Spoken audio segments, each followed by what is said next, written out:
porteur d'un message du chef de l'État guinéen à son frère et ami président de la Côte d'Ivoire, le professeur Alpha Condé lui fait part de ses propositions pour la résolution de la crise qui secoue la Guinée-Bissau. Une mission de la Cour pénale internationale était à Conakry pour faire le point sur la procédure judiciaire autour de la tragédie du 28 septembre 2009. Des notes de satisfaction, la justice guinéenne progresse dans le traitement des dossiers. Et puis les travaux de reprofilage de la route Ourekaba-Sierra Leone ont été lancés, un projet cher à la Guinée pour l'amélioration du transport entre les deux pays. Tout d'abord, ce décret numéro 051 portant retour de la société nouvelle Sogipech dans le portefeuille de l'État et autorisation de sa privatisation, le président de la République décrète, article 1er, la société nouvelle Sogipech est ramenée dans le portefeuille de l'État. Article 2, la privatisation de la nouvelle Sogipech est autorisée selon les méthodes et dans les formes prescrites par les dispositions de la loi 2001-018-1 du 23 octobre 2001 portant adoption et promulgation de la loi sur la réforme des entreprises publiques et sur le désengagement de l'État. Article 3, le ministre de l'Économie et des Finances, le ministre de la Pêche et de l'Aquaculture et l'administrateur général des grands projets sont chargés, chacun en ce qui le concerne, de l'application du présent décret. Article 4. Le présent décret qui abroge toute disposition antérieure et contraire prend effet à compter de sa date de signature, sera enregistré et publié au journal officiel de la République. Conakry le 6 avril 2012, professeur Alpha Condé. Décret portant nomination des membres du conseil d'administration de l'Agence nationale de la microfinance. Le président de la République décrète, article 1er, nomination. Les cadres dont les noms suivent sont nommés membres du conseil d'administration de l'Agence nationale de microfinance. Ce sont 1. Madame Diara Fatoumata Binta Diallo, conseillère promotion emploi jeune et entrepreneuriat féminin à la primature. 2. Madame Sanaba Kaba, chargée de mission à la présidence de la République. 3. Ella Jakemo Condé, directeur de la supervision des institutions de microfinance à la Banque centrale de la République. 4. Madame Nanyuma Faro, conseillère questions économiques et financières au ministère des Finances. 5. Monsieur Amadou Sow, secrétaire exécutif de l'Association professionnelle des institutions de microfinance en Guinée, APIM. 6. Madame Diakabe Kaba, secrétaire générale adjoint du gouvernement. 7. Madame Jacqueline Sultan, membre de la Chambre d'agriculture de Guinée. 8. Monsieur Diafodé Nabé, chargé de mission à la présidence de la République. 9. Monsieur Ahmed Iraki Houssaini, président de l'Association professionnelle des banques. 10. Monsieur Mamadou Diaby, président de la Corporation nationale de Guinée. Article 2. Durée du mandat. La durée du mandat est de 3 ans. Cependant, tout membre nommé perd sa qualité dès qu'il n'est plus habilité à représenter le département ou l'institution qu'il a proposé pour siéger au conseil d'administration. Article 3. Fonctionnement. Le décret D2011-308 PRG-SGG du 21 décembre 2011 définit la mission et le fonctionnement du conseil d'administration de l'agence. Un règlement intérieur définira les conditions de son fonctionnement. Article 4. Le présent décret qui abroge toutes dispositions antérieures contraires sera enregistré et publié au journal officiel de la République. Conakry, le 6 avril 2012, professeur Alpha Condé. Mesdames et messieurs, je vous le disais, les 25 membres du comité de pilotage du 54e anniversaire de l'indépendance de notre pays ont été reçus ce matin par le président de la République. Les discussions ont porté sur les projets en cours de réalisation dans la ville de Bokeh, ceci en vue de la réussite des festivités. Le compte-rendu est signé de Sanassi Keita. À quelques mois seulement du 54e anniversaire de l'indépendance de notre pays, prévu à Bokeh, les 25 acteurs du comité de pilotage de cet événement, qui commémore la date d'accession de la Guinée à la souveraineté nationale, s'activent déjà sur le terrain. Ils sont aujourd'hui chez le président de la République, professeur Alpha Condé, dans l'optique de le remercier et discuter avec lui sur les sujets déjà en cours d'exécution en vue du bon déroulement de cette fête anniversaire qui s'annonce décisive dans le cas Kandi. La présidente du comité de pilotage des festivités du 54e anniversaire plante le décor de la cérémonie pour annoncer la lecture du mémorandum préparé. Pour faire l'état des lieux de notre travail. Mais avant, pour l'état des lieux de notre travail, on a fait un mémorandum. Le contenu du mémorandum rédigé par le comité de pilotage du 54e anniversaire de l'accession de notre pays à l'indépendance est bien clair. Mémorandum du comité de pilotage du 54e anniversaire de l'indépendance nationale Bokeh 2012.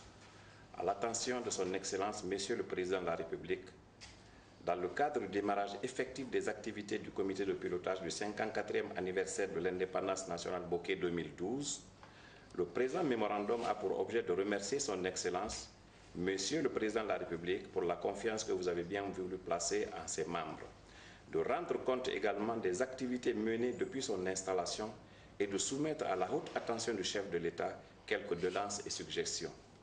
1. Des activités menées. Depuis la mise en place du comité de pilotage, ses membres travaillent d'arrache-pied au siège du groupe Futurelec. Le premier vice-président du comité de pilotage, El Hadj Mamadou Sylla, a bien voulu mettre à notre disposition une salle de travail faute de siège.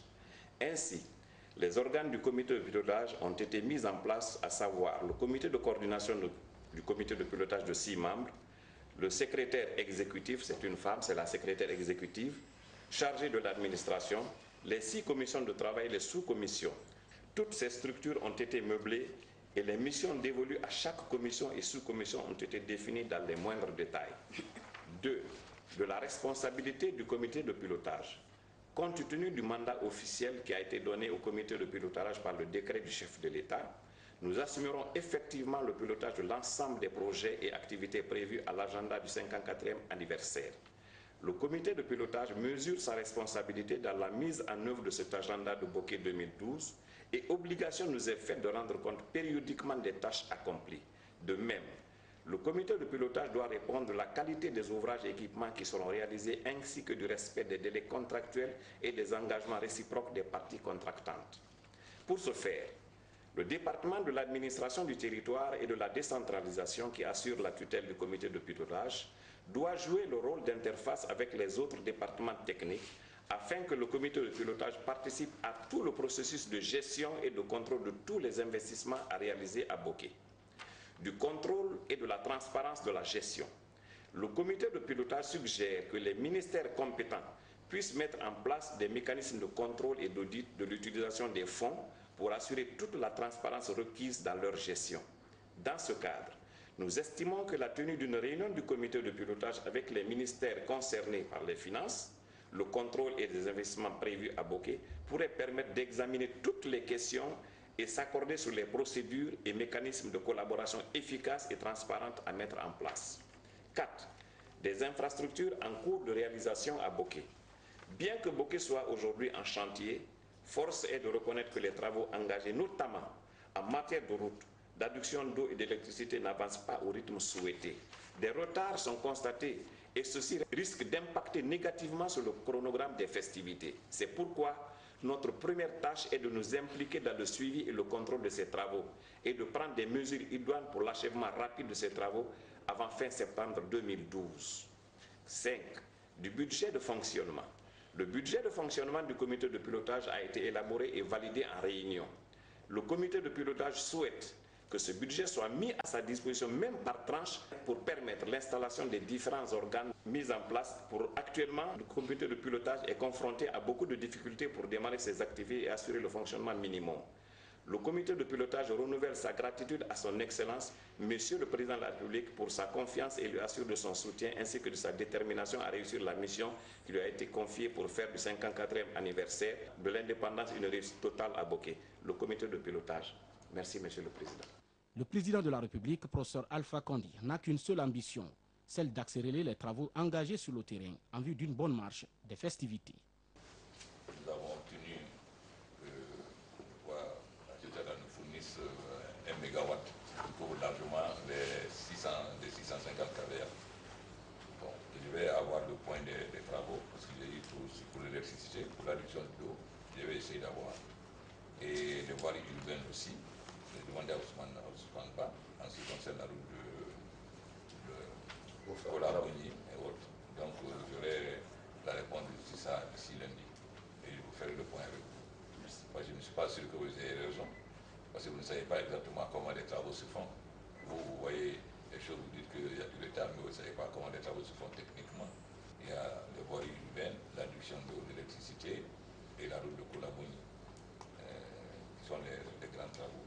Ces propos du professeur Alpha Condé rassurent les populations du Kakandé en particulier et de la Guinée en général de sa disponibilité à faire de cette fête anniversaire pour la première fois délocalisée une véritable réussite. Ce qui va permettre sans nul doute aux différentes villes du pays de bénéficier non seulement de ces privilèges, mais aussi et surtout d'amorcer un développement harmonieux. Après le lancement du projet de Caleta, le chef de l'État vient de lancer un second projet d'étude pour la réalisation de 2 autres grands barrages hydroélectriques. Il s'agit de Souapiti et Amaria, tous deux sur le fleuve Concouré. Les précisions de Mohamed Lamine Souma. De la Guinée et la modernisation de l'agriculture et l'élevage, entre autres. Ces investisseurs chinois de la société China Tree George Corporation, experts dans la construction des barrages hydroélectriques, ont rencontré le président de la République pour recevoir de lui des instructions pendant qu'il s'apprête à signer un contrat d'étude avec le gouvernement pour la réalisation de 2 nouveaux barrages hydroélectriques en Guinée. Barrage Souapiti et le barrage Amaria, tous deux sur le système Concouré. La première, le président nous a demandé d'accélérer pour la réalisation des travaux de Caleta. Et puis ensuite, le président nous a demandé d'accélérer les travaux de préparation pour la réalisation des autres projets sur le fleuve Concouré, les projets aménagement hydroélectrique de Caleta, des autres projets sur le Concouré.